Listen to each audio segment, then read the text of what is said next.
I haven't really developed the Northern Isles yet. Oh, and mind you, I put I think a mileage chart up here. So yeah, you can reference this. We can, kilometers. I know I made this miles, 2,000 miles. So as you can reference this, pretty large area, huge. Kind of made this the size of, I want to say I tried Russia out. It's about the size of Russia from end to end, maybe give or take a couple hundred miles or so. Anyways, haven't really developed the Northern Isles yet. Have some thoughts on, whalers or some very out there people living out there on the outskirts of civilization. I think that would be cool. Shout out to Gelida.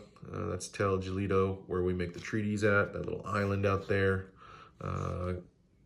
Some thoughts to, some island barrier work. Anyways, we're moving to the kingdom of Iber, sometimes known as Iberium. It once was known as Iberium. Very regal, stoic.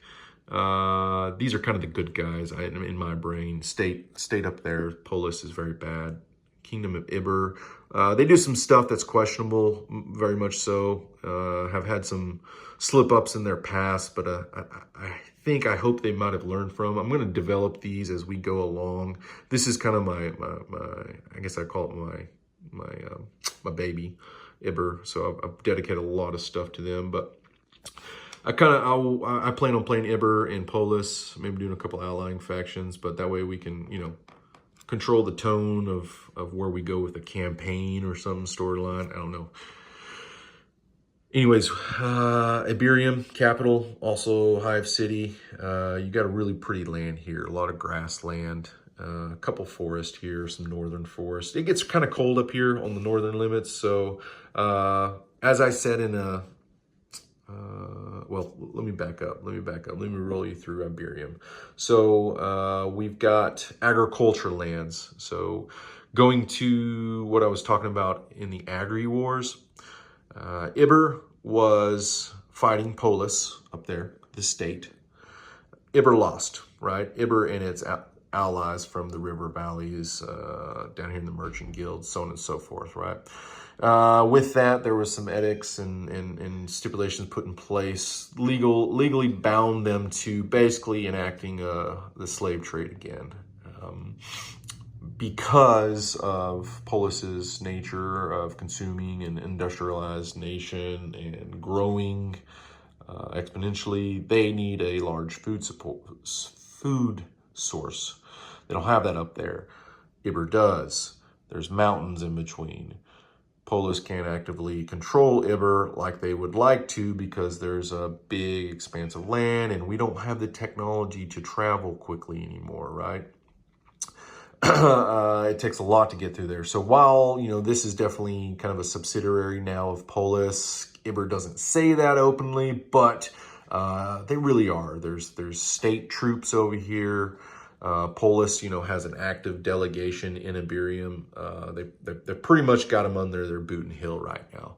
Okay, so Iber might be feeling a little oppressed. They've got some feelings going on, rightfully so, about how their royal family was taken out of power. So the common theme I've got here is we're old school, in the real world.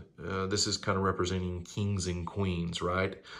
In the real world, Polis, the state, is definitely, the new fashion of politics and how we run the planet right now. So there's some themes there, modern, old school, modern, old school, at least politically wise. And I don't know how much I want to dabble into politics on out there in the real world, but we can decide that as we go.